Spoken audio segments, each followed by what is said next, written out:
Baking powder और baking soda, कभी कभी इनके यूज़ को लेके बहुत कंफ्यूजन क्रिएट होता है। यहाँ देखिए मैंने लिया है बेकिंग सोडा, यहाँ पे मैंने लिया है बेकिंग पाउडर।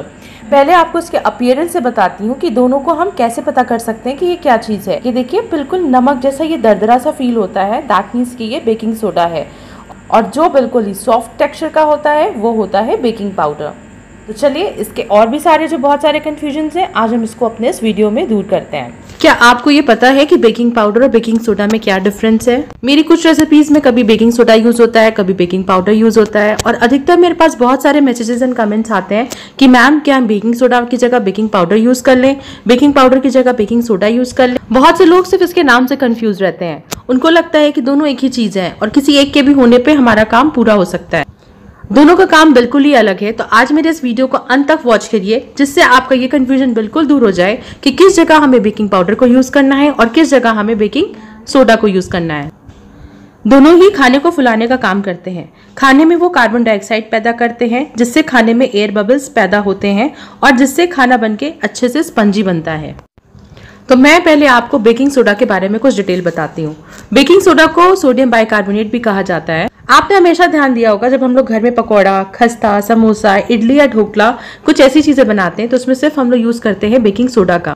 तो आपको यहाँ पे एक बात जरूर ध्यान रखनी है, जो डिशेस जिनमें खट्टा मिलाया जाता है उसमें हमेशा बेकिंग सोडा का यूज होता है।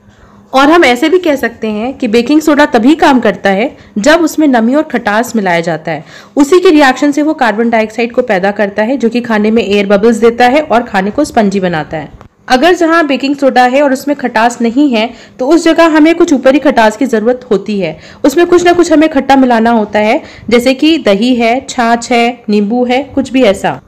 तो जैसे ही खटास ऐड होता है वो अपना काम करना शुरू कर देता है क्योंकि उनके मिलाते ही वो एक्टिवेट हो जाता है। तो ये बात जानना बहुत जरूरी है कि अगर रेसिपी में अपना कोई खटास नहीं है और बेकिंग सोडा डालना है तो ऊपर से कुछ ना कुछ खटास हमको मिलानी ही पड़ेगी। इसलिए हमेशा इस बात को जरूर ध्यान रखिए कि कभी भी सोडा मिला के खाने को रखे नहीं, उसको तुरंत ही बनाना शुरू कर दे, नहीं तो वो बहुत ज्यादा देर तक उसका असर उसमें रहेगा नहीं। और आप ऐसे भी कह सकते हैं कि जैसे ही आप कोई चीज बना रहे हैं उसको अंत में ही बिल्कुल सोडा बनाते ही उसको प्रोसेस में लाना चाहिए। अब हम बात करते हैं बेकिंग पाउडर की। बेकिंग पाउडर में जनरली हम सब अब तक यही जानते हैं, जहां पे भी बेक किया जाता है उन चीजों में हम लोग बेकिंग पाउडर मिलाते हैं। बेकिंग पाउडर ऑलरेडी एसिडिक होता है। जो रेसिपीज खट्टी नहीं होती उनमें वहां पे बेकिंग पाउडर को मिलाया जाता है क्योंकि उनमें ऊपर से खट्टा मिलाने की जरूरत नहीं होती। आजकल जो बेकिंग पाउडर आता है वो डबल एक्शन में आता है। इसका मतलब वो प्रोसेस में 2 बार एक्टिवेट होता है। जब पहली बार वो नमी पाता है तब एक बार वो एक्टिवेट होता है, उसमें एयर बबल्स बनना शुरू हो जाते हैं, और दूसरी बार वो तब एक्टिवेट होता है जब वो गर्म पाता है। मतलब गर्म पाते ही जैसे उसको बेक करने के लिए रखा या हम लोगों ने 15 से 20 मिनट के लिए उसको गर्म जगह पे रखा, तब उसके जो एयर बबल्स बनते हैं वो धीरे धीरे और बड़े हो जाते हैं और खाने को बनाते समय और स्पंजी करते हैं। इसीलिए जनरली उनको बेकिंग सारे डिशेज में उनको यूज किया जाता है। इसीलिए बेकिंग डिशेज जो होती है उसमें बेकिंग पाउडर मिला करके 15 मिनट हम लोग उसको रेस्ट होने देते हैं, जिससे कि वो अपना रिएक्शन उसमें अंत तक करता रहता है और 15 मिनट के बाद भी उसका रिएक्शन हमें पूरी तरह से मिलता रहता है। 15 से 20 मिनट रखने के बाद भी उनको आराम से बेक किया जा सकता है।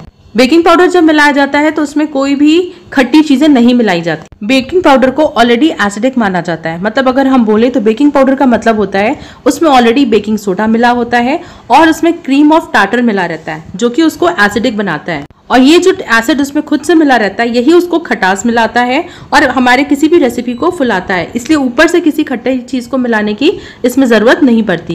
सो आई होप कि बहुत हद तक आपको बेकिंग पाउडर और बेकिंग सोडा का कंसेप्ट अब क्लियर हुआ होगा। तो इनको एक्चुअल हमें कहाँ पे यूज करना है थोड़ा हम इनको भी जान लेते हैं। अगर बात करें इनके टेक्सचर की, अगर आप बेकिंग सोडा को कभी भी हाथ से छुएंगे तो आपको ये नमक जैसा थोड़ा सा दरदरा सा लगेगा, लेकिन आप बेकिंग पाउडर को छुएंगे तो वो आपको बिल्कुल मैदे सा लगेगा। बेकिंग सोडा को आप काफी वक्त तक स्टोर कर सकते हैं। इसकी कोई एक्सपायरी डेट नहीं होती, बशर्ते ये कि थोड़ा एयर टाइट डिब्बे में उसको बंद करके रखा जाए। और अगर बात करें बेकिंग पाउडर की तो हमेशा इसका छोटा डिब्बा ही परचेज कीजिए क्योंकि इसकी शेल्फ लाइफ बहुत ही कम होती है। सिर्फ 6 महीने ही इसकी शेल्फ लाइफ होती है और हमेशा इसको ठंडी जगह, मतलब आप फ्रिज में भी इसको रख सकते हैं आराम से। तो कभी अगर आपको इडली वगैरह, पकौड़े वगैरह बनाना है तो उस जगह आप बेकिंग पाउडर को इस्तेमाल नहीं करेंगे क्योंकि बेकिंग पाउडर उसको वो टेक्सचर नहीं देगा जो उसका होना चाहिए। उस जगह आपको सिर्फ काम आएगा बेकिंग सोडा। और सेम अगर आपको कभी कोई चीज बेक करना है तो उसका मेन इंग्रेडिएंट है बेकिंग पाउडर, ना कि बेकिंग सोडा। तो अधिकतर वो रेसिपीज जहां पे आपके पास बेकिंग सोडा नहीं है, आप बेकिंग पाउडर की कुछ ज्यादा क्वांटिटी आप इस्तेमाल कर सकते हैं। तो अगर आपके पास बेकिंग पाउडर नहीं है तो उस जगह पे आप बेकिंग सोडा को हरगिज नहीं मिला सकते। अब मेरे पास जो जनरल क्वेश्चंस आते हैं उसमें ये होता है कि हम कैसे पहचाने कि हमारा बेकिंग सोडा या बेकिंग पाउडर अभी तक काम कर रहा है कि नहीं। तो इसको टेस्ट करने का बहुत ही आसान तरीका है। आप बाउल में थोड़ा सा पानी डालिए, उसमें आप बेकिंग पाउडर एक बार डालिए। अगर वो झाग उठता है तो दैट मीन्स बेकिंग पाउडर भी अभी काम कर रहा है। और उसी तरह आप पानी में एक बार बेकिंग सोडा भी डाल के देखिए, अगर झाग बन रहा है तो बेकिंग सोडा भी स्टिल आपका एक्टिव है और उसकी लाइफ अभी है यूज करने के लिए। एक क्वेश्चन और मेरे पास बहुत ज्यादा आता है कि मैम मेरे पास बेकिंग सोडा नहीं है, क्या मैं बेकिंग पाउडर का यूज कर सकती हूँ? तो बिल्कुल हम ऐसा कर सकते हैं। अगर आपके पास बेकिंग सोडा नहीं है तो बेकिंग पाउडर की जस्ट 4 टाइम्स क्वांटिटी को हम बढ़ा देंगे और उसको हम रेसिपी में यूज कर सकते हैं। दूसरा क्वेश्चन जो मुझे अधिकतर में बेकिंग रेसिपीज में आता है कि मैम बेकिंग पाउडर खत्म है, क्या हम इसमें बेकिंग सोडा यूज कर सकते हैं? तो मेरा जवाब है बिल्कुल नहीं, क्योंकि हमेशा बेकिंग सोडा को एक एसिडिक मीडियम चाहिए होता है एक्टिवेट होने के लिए। तो जनरली जो बेकिंग डिशेज होती हैं जहाँ पे बेकिंग पाउडर ही यूज होता है वहां पे हम बेकिंग सोडा नहीं यूज कर सकते। पर उसका ये मतलब नहीं कि अगर हमारे पास बेकिंग पाउडर और किसी भी चीज को हम बेक कर रहे हैं तो उसमें हम बहुत ज्यादा उसकी अमाउंट डाल दें।